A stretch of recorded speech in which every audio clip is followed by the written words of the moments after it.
Il y a environ 300 ans, il y a eu une poussée nette dans la population de la race humaine.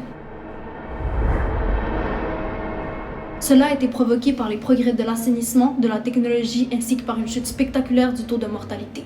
Vers 1850, la population mondiale atteignait environ 1 milliard et en 1930, elle atteignait 2 milliards. Le chiffre actuel avoisine les 7,5 milliards. À ce rythme, les Nations Unies estiment que la population comptera environ 9 milliards d'individus d'ici 2054. Cela représenterait une augmentation de 900% en seulement 200 ans. Pensez-vous réellement que la fin du monde suffirait pour nous faire peur? Les humains ont toujours été une espèce extrêmement averse au risque, ce qui explique comment nous avons survécu en tant qu'espèce. S'il y a des lions sur une partie de la savane, nous allons vers une autre. Si les crocodiles ne cessent de sortir de la rivière, nous pêchons ailleurs. En ce qui concerne la perte de la planète entière, eh bien, nous devons agir. Et pourtant, nous ne le faisons pas. Nous ne le faisons jamais.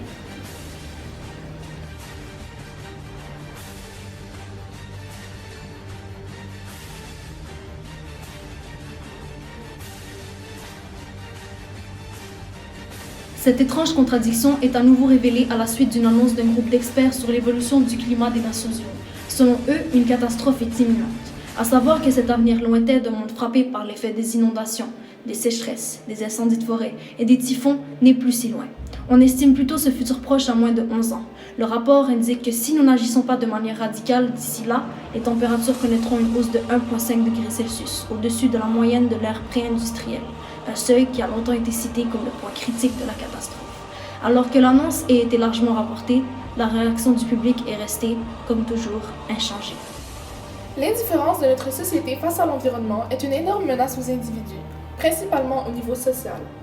Celle-ci affecte notre santé physique et mentale, ce qui peut directement affecter nos relations. D'abord, notre insouciance face aux problèmes environnementaux ne fait qu'aggraver la situation de pollution dans laquelle nous nous retrouvons déjà. Cela a, par conséquent, un impact flagrant sur notre état physique.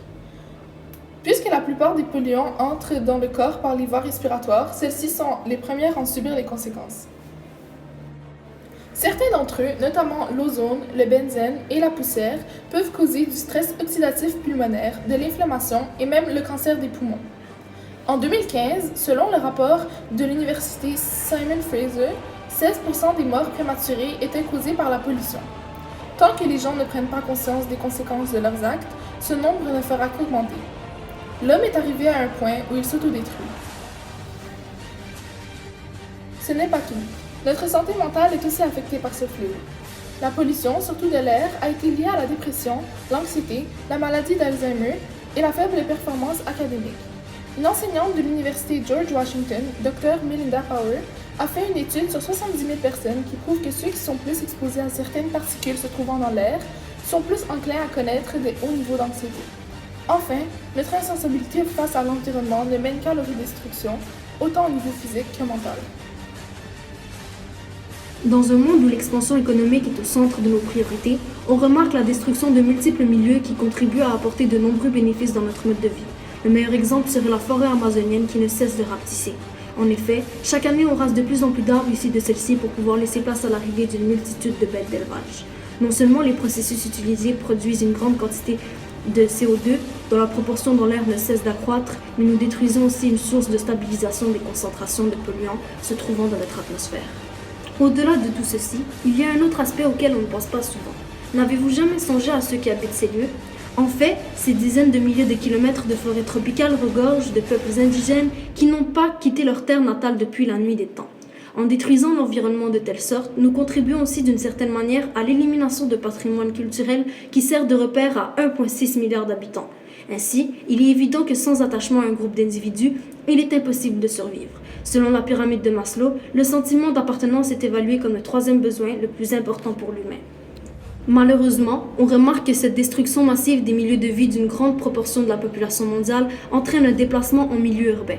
Cependant, les modes de vie en milieu urbain, selon certaines études parisiennes, encouragent l'isolement et le manque d'interaction sociale, ce qui ne favorise pas une appartenance particulière pour ces hommes qui ont toujours vécu en communauté. Bref, cet anéantissement est déjà une peste pour un grand nombre de personnes de point culturel. Il ne faut pas laisser cet accroissement de notre ignorance face à ce désastre environnemental en abattre plus.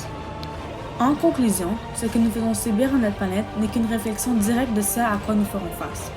Autant selon une optique sociale que culturelle, On remarque l'effet que l'environnement peut porter sur notre bien-être. Toutefois, on observe aussi une quasi-insouciance de la société envers ces problèmes. On peut le remarquer dans la métaphore qui est le cycle de la peste d'Albert Camus. Lorsque les rats, porteurs de peste, envahissent les villes, les hommes ne réagissent pas. Ils simulent plutôt des actions pour contrer le phénomène. Et, malgré tout, on ne voit pas de résultats puisque personne ne contribue à régler la problématique. Au contraire, ils réagissent de la même manière que Rambert en tentant de fuir la situation. On remarque aussi ce problème dans des milieux comme ceux exposés dans l'œuvre d'Émile Zola, Germinal, où les riches ne réagissent pas à la pauvreté parce qu'ils ne sont pas concernés ou conscients de la problématique. Il est maintenant temps de sauver notre avenir et d'aller à l'encontre de la grande citation d'Albert Camus.